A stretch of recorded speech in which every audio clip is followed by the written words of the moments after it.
Yo, welcome back to the BST4 channel. Wingless, what's going on? What's happening, man? Thank you guys for clicking the like button, clicking the subscribe button, and checking out the channel. But we're switching gears from the Crown Victoria back to the Lincoln Towncar. We had taken out the wiper assembly out because when I got the car, the windows didn't work. It was smoking, and then after that, I found out that the windshield wipers wasn't working. Now, I did check out inside the trunk, and I seen that they did change, or about to change, the wiper assembly switch, or the multi-switch. Turn signal, high beam, you know, that little switch there.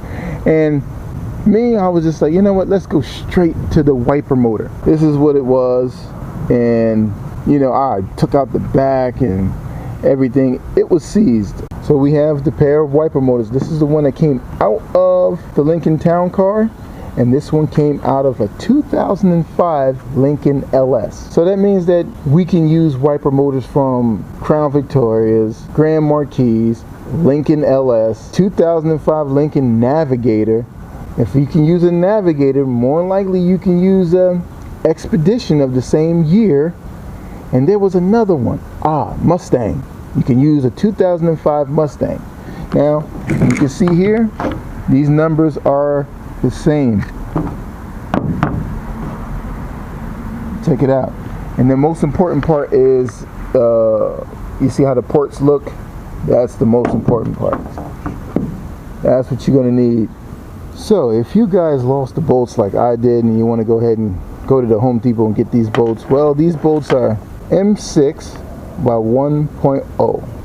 Depending on what your wiper motor is, you have to plug this in and then turn on the car, and it'll set by itself.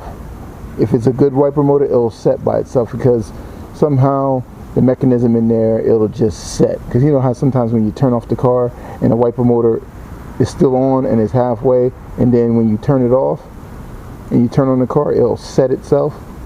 You got to get this set. That's like the first thing you have to do. Alright, so we finished that part. Now, wiper motors need to be in the off position. So,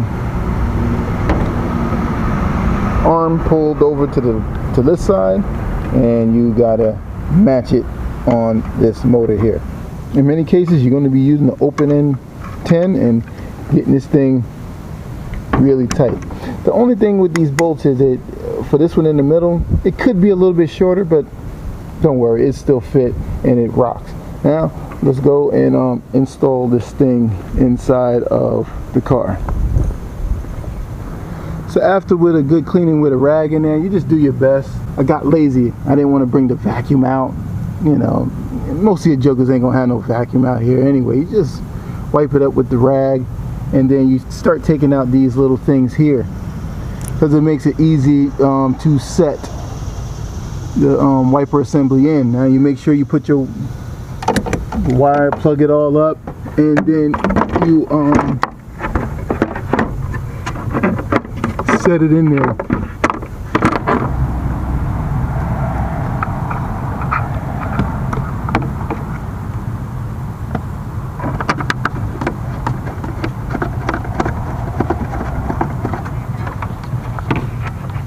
Alright, that bolt's like right back here. There's a bolt. That's an 8. So you're going to need an 8mm, 14, and a 10 to do this job. A needle nose, and probably, depending on what kind of car you have, you may need a Phillips screwdriver.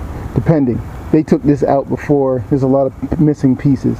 And you know, you got to hook up this back up to the thing, and then you know, you put this on. So what I did was I cleaned this up. I had to wash it. It was really dirty. I need to put Armor All or something on there, but I installed it. That's basically a 14. You guys know how to do that. Long side on passenger side, short side on the driver's side. You slap those in, you line it up as best as you can. Put the battery on. Go up inside here. This radio's gonna make noise all the daggone time. I don't know why it does that. And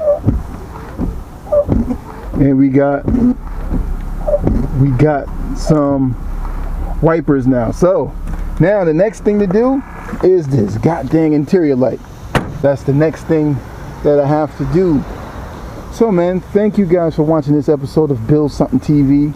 This was just a short video on the wiper motor situation, just basically an update on the Lincoln Towncar, on the small progressions, the little things that matter. Now on back to this car here, man, we have a lot of things going on. A lot of it, majority of it is almost done. I still need a few things. I'm doing the swap to figure out the ins and outs. I'm using the hydraulic clutch line. I want to figure all of that stuff out. I want to make sure that works properly, because I made something but you don't know if it's going to work unless you put it in. I don't know if the trans work unless you put it in. You know, there's a, you know, I've been sitting and dancing with it for a long time. You know what, if you want to know if it works, well, put it in. And that's why I'm mainly doing it, because I'm tired of thinking if it does work. No, the only way you know if it works if you put it in. That's what anything in life. You wonder if this idea will work. It will not work you don't know if it worked unless you do it. And I mean really do it, not half-ass do it. I mean really do it. If you believe in something, you really go ahead and you just go ahead and do it. Okay, you have an idea? Do it. Stop talking about it. Stop theorizing about it. Just do it. That's why when some of you guys are talking about like 4.6s and, you know, my ideology of why I don't really open them up versus your ideology of why you do open them up and do performance parts is, well, I can't debate people who have done it. There's no debating. The only thing is I can debate the cost and the power created afterwards in an NA form. That's the only part that I debate on. For you guys to think about it before you get into it. Most of these guys who have done it, they don't even want to tell you how much they spent. They don't want to say it. They don't. They talk about what they done and everything. Okay, how much you spent and what's the horsepower ending result. A guy hasn't even got back into me yet about the price that he paid to do all of the performance stuff like the heads and everything on his 4.6 2-valve. No one puts the prices out, because a guy spent damn near $8 grand on his 4.6 2-valve when it first came out, and he's only pushing 300 and something horsepower. 300 and something, 325, 340, somewhere around that. You know what I mean? Gears, he threw everything at it. Smorgasbord, headers, everything, cam, boot, You know what I mean? Did he bore it out? No, he didn't get that part. He just throwing pure bolt-ons, and that's the ending result. Note, I'm not ragging on anybody who builds 4.6 2-valves. They're dope. I'd rather build a 2-valve than a double overhead cam. That is my preference. Rather the single overhead cam. You know what I mean? One cam here, one cam here. The 2 cam and 2 cam, I ain't got no time for that. But one day I will touch on it.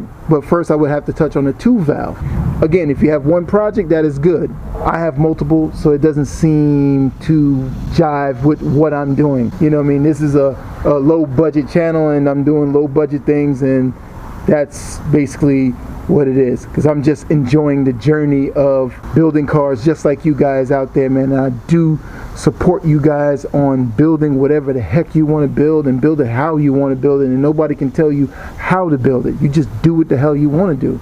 And that's the point of building, and everybody that's in the Ford community needs support.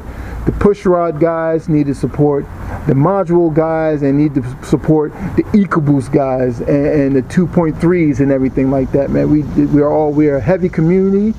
We're a community of brothers, and that's what we need to do and support, and that's what I'm doing out there. You know what I mean? I'm not really ragging on anybody. I'm just looking at it as a money standpoint. That's all. All right? So check you guys out on the flip side. See you guys. Drop it.